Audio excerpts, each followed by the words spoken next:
Pa akong Dear SB, madami na po tayong tinutulungan na abot na iba't ibang lugar sa Pilipinas. Di lang po sa Pilipinas, hanggang sa ibang bansa, umabot na po ang tulong natin. Lalo na po nung pandemya, talagang tinulungan natin halos lahat ng probinsya, lahat ng mga kababayan natin, Luzon, Visayas, Mindanao. Bago pang pandemya, panahon pa ng Kondoy, panahon pa ng Yolanda, may front row cares na po. Ito yung nagbibigay tulong tuwing may sakuna, may sunog, may eruption ng bulkan, may binabaha, may bagyo. Nandun na ho tayo. Mas napalawig lang ho ngayon dahil nagkaroon tayo ng mas maraming resources. Nabiyayaan ako na mas marami ng Panginoon kasi dati nag-uumpisa pa lang kami. Sarili mong pera to talaga? Sariling pera naman. So wala ka ibang partner po sa pagbibigay ng mga tulong, yung pag-generate ng funds? Yung umpisa po, syempre, yung kumpanya namin, Front Row, which is may Front Row Cares. Kasama ko po ang aking partner, si R.S. Francisco. Kung wala siya at wala pong Front Row, hindi naman ako makakatulong sa ibang mga tao. Outside Front Row, wala ka talagang... Wala po. Lahat po ng ginagawa namin, mula sa puso namin, galing sa sarili namin bulsa. Gaya ko nga ang sinabi ko, galing po kasi ako sa wala Alam ko yung pakiramdam ng wala at alam ko yung pakiramdam na nabibigyan ng tulong. At ramdam ko itong mga kababayan natin. Alam ko anong kailangan nila, lalo na ngayon na naiakon ko yung sarili ko sa kahirapan sa pamamagitan ng pagnenegosyo. Negosyo o pangkubuhayan ang binibigay ko sa kanila. Lahat ng press po, pwede po muna kayo umupo. Okay na. Okay na daw. Sige. Sir, bakit na naging konsepto nyo, sir? Okay, game. Sir, bakit ito naging konsepto nyo ngayong birthday nyo? Teka lang, tuloy na. Bakit ito ang napili ninyo na ipamigay, maging highlight nung inyong birthday? Bakit ganito?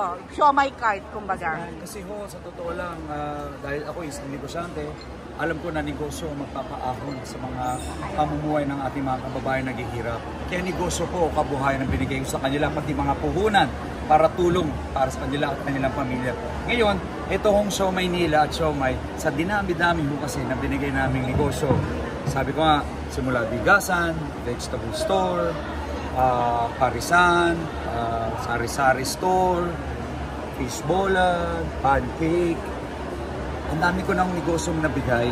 Pero ang pinaka naging effective at nakita akong malaking tulong. Itong negosyong to na patok sa lahat ng Pilipino, pantawid gutom, walang renta kasi mobile card siya, may uuwi mo sa bahay, wala kang lugi dito Diba? Ang mura ng puhunan, yun nga ituturo ko sa kanila Yung 2 piso nila kaya maging 10 piso.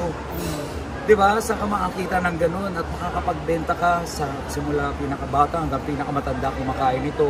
May kasamang palamig, may kasama pang bigas, lahat ng kailangan nila. Pati ho, kasama yung pag-guide namin sa kanila. Hindi ho ito binibigay lang. Meron ho itong guidelines kasi nga franchise business to. Merong agreement to, natutulungan namin kayo pati yung saan kayo kukuha ng supplies, magkano pricing ninyo, paano to lutuin ng tama, at paano i-serve to sa tao. Kasama ho yan pati servisyo ho. Kumbaga yung customer service.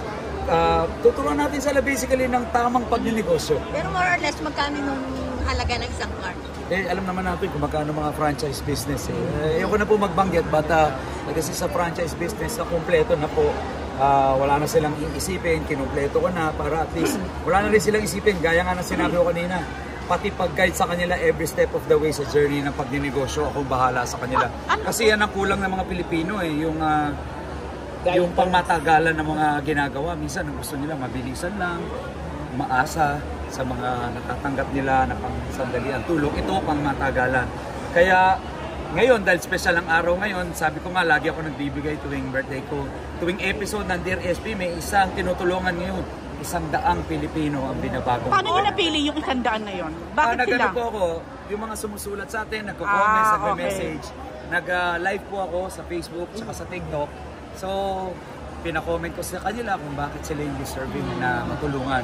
So, narinig nyo naman, nanggaling ko saan-saan. May Caloocan, may Bulacan, may Maynila. So, hindi exactly Manila lang. Hindi po. Kasi po, syempre, pwedeng isipin na dahil tatakbo, baka may mga Kung gano'n. mapapanood nyo yung Dear SB, umabot ako hanggang Davao de Oro. Nung isang linggo, nasa Malabo. Nung isang 2 weeks ago, nasa Muntinlupa. Buong bansa ko yan, Luzon, Visayas, Mindanao, sabi ko nga po. Abroad po, wala kayong balak na tulungan yung mga... Ayun ako, research nyo lang po sa YouTube yung mga pinauwi nating OFW, mga domestic helper, mga nagtatrabaho abroad, napauwi natin. Dami na mga front row cares, mga panahon po ng front row cares, ang dami na natin napauwi, nag-iiyakan, nakakayak yung mga story nila. Lalo yung mga reunion. Sa Dubai, Abu Dhabi, nung panahon ng pandemya, nagbigay ho tayo kasi marami nawala na trabaho noon. Wala pa ho ako sa politika noon, kaya nga sabi ko sa inyo, huwag natin gawing politika to kasi nga, bago pa nga ako napunta rito, Tumutulong ka na. namimigay. Matter of fact, kami yung charity arm ng Miss Universe. Kaya namin nakuha na-acquire yung Miss Universe dahil sa pagtulong natin. Di pa po, nakita niyo, front row po yung pinaka-presenter ng Miss Universe sa Pilipinas. Naging partner kaya ngayon, Director for Charity po ng Miss Universe. Dahil din sa kakatulong namin, tinulungan namin yung mga charities nila Catriona, nila Pia Wurzbach, yung Young Focus, yung Love Yourself. Halos lahat nga po ng charities na bigyan na natin. Napunta na nga kami sa charities for mga animals, suppose, dahil sa dami. Verification na po, Kasi matulog ang balik-balik tatakbo ka as alkalde nga po ng Maynila. Totoo po ba ito? Marami pong umuudyok kasi nga po sa dami ng natutulungan natin.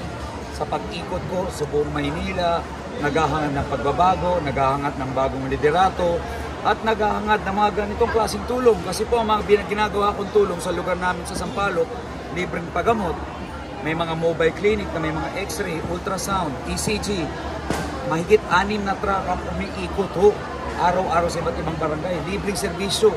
Nagbibigay kami ng libreng gamot, meron kami yung SB Mobile Butika, nagbibigay ng libreng maintenance medicine para sa lahat, wala akong pinipili yan. So kung Pati ito, mga kabuhayan na to. So pag nakikita nila na kumpleto yung binibigay ko serbisyo mula sa sarili kong bulsa, mula kalusugan, mula maintenance medicine, kabuhayan, sabi nila, ba't di ka na lang magsilbi? kung handa sabi ka ko na, naman, handa ka na ba na, Kinukonsider mo na ba na yun nga, yung mag-run? Ipagdadasal ko at siyempre kukonsider ko Pero yan kasi Teka lang. kailangan may tumindig eh. Kung walang titindig, pero nakahanda ka wala na. na. Kung walang titindig, sino?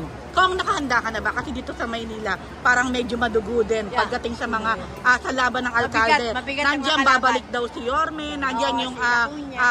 incumbent mayor, so meron pa isa tang tatakbo. So anong say mo doon? Buong buhay ko po, lagi akong sinasabay, hindi mo kaya, hindi mangyayari sa'yo. Mahirap ka lang, hindi ka na-asenso hanggang sampalo ka na lang, hindi mo matatapos pag-aaral mo, hindi magiging successful yung negosyo mo, hindi ka mananalo dun sa kongreso. Pero lahat naman, hindi ko sinukuhan, lahat yan nilabang ko. Pag nilabang ko, buong buhay at buong puso ko Ibig binibigay. sabihin, handa kang banggain. Handa po tayo sa kahit anong papasukin natin. Marami tayong supporters, marami tayong resources. Sabi ko nga, biniyayaan ako ng Panginoon. Sa kahit anong laban, hindi tayo susuko at hindi tayo.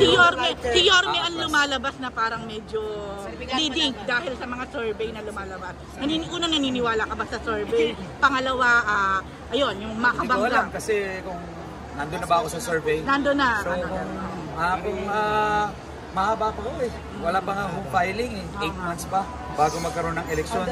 So ako, naniniwala ako na marami tayong supporters, maraming naniniwala sa atin.